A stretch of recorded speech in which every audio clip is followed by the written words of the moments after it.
బంగారం ఎప్పుడో సామాన్యుడికి దూరమైంది. ఇప్పుడు వెండి కూడా అదే దారిలో పరుగులు పెడుతోంది.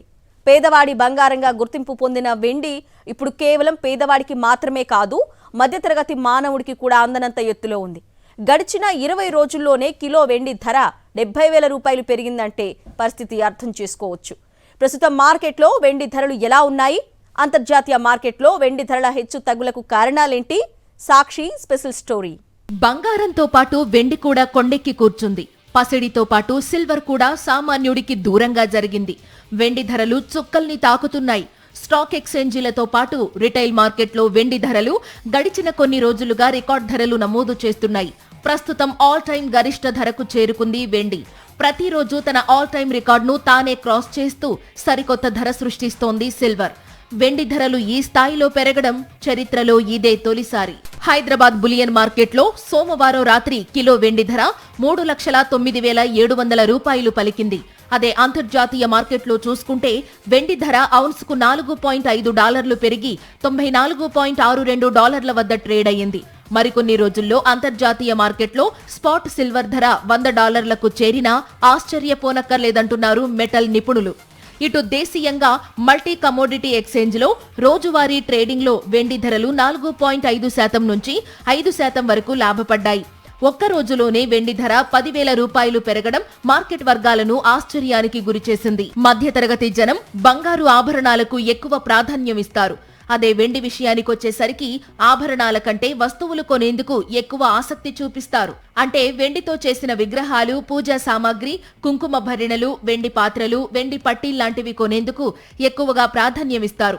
అయితే ఇన్నాళ్లు ధరలు అందుబాటులో ఉన్నాయి కాబట్టి ఇలాంటివి కొనగలిగేవారు. కానీ ఇప్పుడున్న పరిస్థితుల్లో పైన చెప్పిన వస్తువులు కొనాలంటే వేలల్లో వెచ్చించాల్సిన పరిస్థితి. 100 గ్రాముల వెండి ధర 30,500 రూపాయలకు చేరుకుంది. సో పూజా సామాగ్రి లేదా ఇతర వస్తువులు కొనాలంటే వేలల్లో ఖర్చు చేయాల్సిందే. కొత్త ఏడాదిలో జూన్ జూలై వచ్చే నాటికి వెండి ధర 3 లక్షల రూపాయలకు చేరుతుందని మార్కెట్ అంచనా వేసింది. కానీ ఆశ్చర్యంగా జనవరి నెలలోనే ఈ మార్క్ అందుకుంది. వెండి ధరల దూకుడుతో కొనుగోలుదారులు ఆందోళన వ్యక్తం చేస్తుంటే పెట్టుబడిదారులు మాత్రం ఆనందంగా ఉన్నారు. ఈ ఒక్క నెలలోనే కిలో వెండి 2,40,000 రూపాయల నుంచి 3,09,000 రూపాయలకు పెరిగింది. గతేడాది కూడా వెండి ధరలు భారీగానే పెరిగినప్పటికీ దీపావళి తర్వాత ధరలు తగ్గాయి. ఆ తర్వాత మళ్లీ రేట్లు పెరిగాయి. మొత్తంగా చూసుకుంటే 3 నెలల్లోనే వెండి ధరలు రెట్టింపయ్యాయి. అంతర్జాతీయ నిపుణుల అంచనా ప్రకారం మల్టీ కమోడిటీ ఎక్స్చేంజీల్లో వెండి ధర 3,05,000 రూపాయలు దాటితే ఇక ఆ పరుగు ఆపడం కష్టం. ఇప్పుడదే జరిగింది. నిపుణులు చెప్పిన మార్కును వెండి దాటేసింది. సో కిలో వెండి ధర 3,15,000 రూపాయల వరకు పరుగులు పెడుతుందనేది తాజా అంచనా. దీనికి రివర్స్లో అంచనా వేసేవాళ్లు కూడా ఉన్నారు. డౌన్ ట్రెండ్ కొనసాగి కిలో వెండి 2,90,000 మార్కు కంటే కిందకు వెళితే అది 2,85,000 మార్కు వద్ద ఆగే అవకాశం ఉందని చెబుతున్నారు. బంగారం ధరలు పెరుగుతున్నాయంటే అర్థం చేసుకోవచ్చు. అంతర్జాతీయ మార్కెట్లలో ప్రతికూల వాతావరణంతో పాటు జియో పొలిటికల్ ఈక్వేషన్స్ మారిపోతుండటంతో బంగారం రేటు పెరుగుతోంది. మరి వెండి రేట్ ఎందుకు పెరుగుతోంది? దీనికి కూడా ఇవే కారణాలు చెప్తున్నారు. పైగా వెండి ఉత్పత్తి తగ్గిపోతోంది, అందుకే ధర పెరుగుతోంది. వెండి ధరలు పెరగడానికి ప్రధాన కారణాలేంటో ఇప్పుడు చూద్దాం. గతేడాది అంతర్జాతీయంగా అన్ని దేశాలు కలిపి 25,000 టన్నుల వెండిని ఉత్పత్తి చేశాయి. అయితే ఇంతకు మించి డిమాండ్ ఉంది. మరి ముఖ్యంగా పారిశ్రామిక రంగాల నుంచి వెండికి విపరీతంగా గిరాకీ పెరిగింది. డిమాండ్ ఎక్కువగా ఉండి సప్లై తగ్గినప్పుడు ఆటోమేటిక్ గా రేటు పెరుగుతుంది కదా. వెండి ధరల విషయంలో ఇప్పుడు అదే జరుగుతోంది. గతేడాది మెక్సికో, చైనా దేశాలు అత్యధికంగా వెండిని ఉత్పత్తి చేశాయి. మెక్సికో 6,300 టన్నులు ఉత్పత్తి చేయగా చైనా కూడా 6,300 టన్నుల వెండిని ఉత్పత్తి చేసింది. ఈ రెండు దేశాల తర్వాత పెరు దేశం అత్యధికంగా 3,100 టన్నుల వెండిని ఉత్పత్తి చేసింది. బొలీవియా, పోలాండ్ దేశాలు చెరో 1,300 టన్నుల వెండిని ప్రొడ్యూస్ చేయగా చిలీ, రష్యా దేశాలు చెరో 1,200 టన్నుల వెండిని ఉత్పత్తి చేశాయి. అమెరికా 1,100 టన్నులు, ఆస్ట్రేలియా, కజకిస్తాన్ చెరో 1,000 టన్నుల వెండిని వెలికితీశాయి.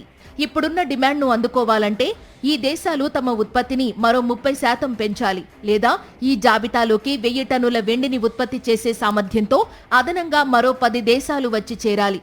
ఈ రెండింటిలో ఏదీ సాధ్యం కాదు. అందుకే వెండి ధరలు పైకి ఎగబాకుతున్నాయి. వీటికి తోడు ఆర్థిక, రాజకీయ, భౌగోళిక కారణాలు ఉండనే ఉన్నాయి. ప్రధాన కరెన్సీలతో పోలిస్తే డాలర్ బలహీనపడుతోంది. కాబట్టి బంగారంతో పాటు వెండి ధర పెరుగుతోంది. ఇక గ్రీన్లాండ్ స్వాధీనానికి అమెరికా అధ్యక్షుడు ట్రంప్ శరవేగంగా అడుగులు వేస్తున్నారు. ట్రంప్ను అడ్డుకునేందుకు యూరోపియన్ దేశాలు కొన్ని గ్రీన్లాండ్లో సైనిక బలగాలు మోహరించాయి. ఇలా యుద్ధ మేఘాలు కమ్ముకున్న ప్రతిసారి వెండి ధర అమాంతం పెరుగుతుంది. రష్యా ఉక్రెయిన్ వార్ టైంలో కూడా ఇదే జరిగింది. ఇప్పుడు గ్రీన్లాండ్లో ఉద్రిక్త పరిస్థితుల వేళ వెండి ధరలకు మరోసారి రెక్కలొచ్చాయి. వెండి ర్యాలీకి ప్రధాన కారణం ప్రపంచ రాజకీయ ఆర్థిక పరిణామాలే. అమెరికా అధ్యక్షుడు డొనాల్డ్ ట్రంప్ మరోసారి సుంకాల ముప్పును తెరపైకి తీసుకురావడంతో ఈసారి 8 యూరోపియన్ యూనియన్ దేశాలు టార్గెట్ అయ్యాయి. ఈ పరిణామం ప్రపంచ మార్కెట్లలో ఆందోళనను పెంచింది. యూరోపియన్ దేశాలపై ప్రతిపాదిత సుంకాలు, ప్రతీకార చర్యలపై చర్చలన్నీ కలిపి సురక్షిత ఆస్తులపై డిమాండ్ను మరింత పెంచాయి. ఫలితంగా వెండి వంటి సురక్షితమైన పెట్టుబడుల వైపు ఇన్వెస్టర్లు మళ్లుతున్నారు. దీంతో దిమ్మ తిరిగే స్థాయిలో వెండి ధరలు పెరుగుతున్నాయి. వెండి ధరలు పెరగడానికి మరో ప్రధాన కారణం పారిశ్రామిక వినియోగం. వెండి పారిశ్రామిక వినియోగం చాలా ఎక్కువ. సౌరశక్తి, ఎలక్ట్రిక్ వాహనాలు, ఏఐ, ఎలక్ట్రానిక్స్ రంగాల నుంచి వెండికి పారిశ్రామిక డిమాండ్ ఎక్కువగా పెరుగుతోంది. ఆ స్థాయిలో సరఫరా ఉండడం లేదు. అందుకే రేట్లు పెరుగుతున్నాయి. నిపుణుల అభిప్రాయం ప్రకారం ఈ ఏడాది నెలలు గడిచే కొద్దీ వెండి ఔన్సు ధర $100లకు మించి ట్రేడ్ అవుతుందని అంచనా వేస్తున్నారు.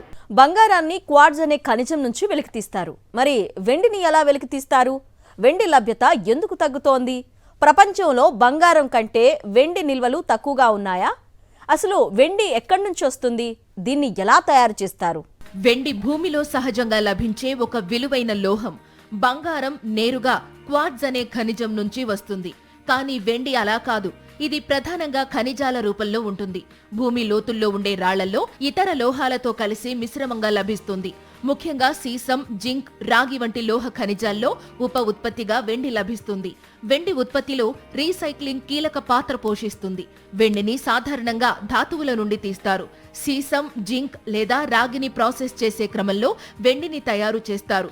ఈ లోహాల్ని కరిగించడంతో పాటు రసాయన విభజన పద్ధతులు ఉపయోగించి వెండిని వెలికి తీస్తారు. వెండి లభించే ప్రధాన ఖనిజాల్లో ఆర్జెంటైట్ అత్యంత ముఖ్యమైనది. దీనితో పాటు సెరార్జిరైట్, స్టెఫనైట్ వంటి ఖనిజాల నుంచి కూడా వెండిని వెలికి తీస్తారు. ముఖ్యంగా సీసం నుంచి వెండి ఉత్పత్తి ఎక్కువగా జరుగుతుంది. పైన చెప్పిన ఖనిజాల్ని భూమి లోతుల్లో నుంచి తవ్వి తీస్తారు. ఆ రాళ్లను చిన్న ముక్కలుగా క్రష్ చేస్తారు. ఆ తరువాత ఖనిజంలో ఉన్న మట్టి, వ్యర్థాలను తొలగించేందుకు సాంద్రీకరణ ప్రక్రియ నిర్వహిస్తారు. ఇందులో ప్రధానంగా ఫ్రోత్ ఫ్లోటేషన్ పద్ధతిని ఉపయోగించి వెండి కలిగిన ధాతువును వేరు చేస్తారు.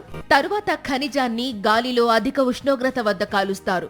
దీని ద్వారా సల్ఫర్ వంటి అనవసర పదార్థాలు బయటికి పోతాయి. అనంతరం స్మెల్టింగ్ ప్రక్రియలో ఖనిజాన్ని కరిగించి ఇతర లోహాల నుంచి వెండిని వేరు చేస్తారు.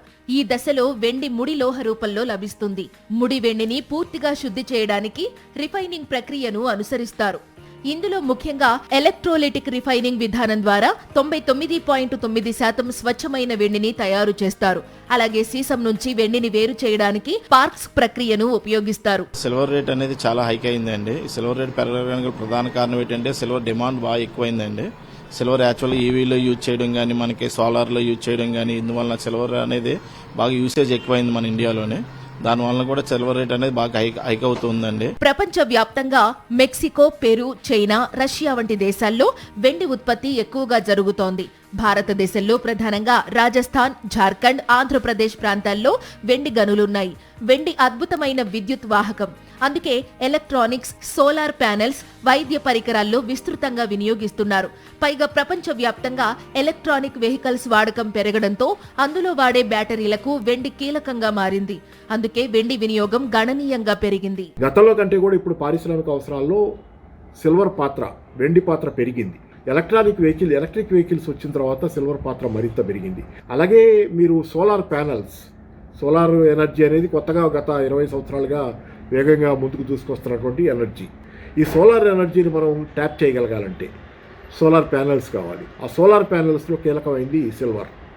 కాబట్టి ఈరోజు వెండి పాత్ర అపరిమితంగా పెరుగుతుంది. ఆభరణాల్లో వెండి వాటా కేవలం 30% మాత్రమే. మిగతా 70% వెండి మొత్తం పారిశ్రామిక అవసరాల కోసమే వాడుతున్నారు. స్మార్ట్ ఫోన్లు, ల్యాప్టాప్లు, కార్లలోని స్విచ్లు, కాంటాక్ట్ లెన్స్లు, సెమీ కండక్టర్లు, ఈవీ బ్యాటరీలు ఇలా ఎన్నో రంగాల్లో వెండి వాడకం పెరిగింది. అందుకే వీటి ధరలకు రెక్కలొచ్చాయి.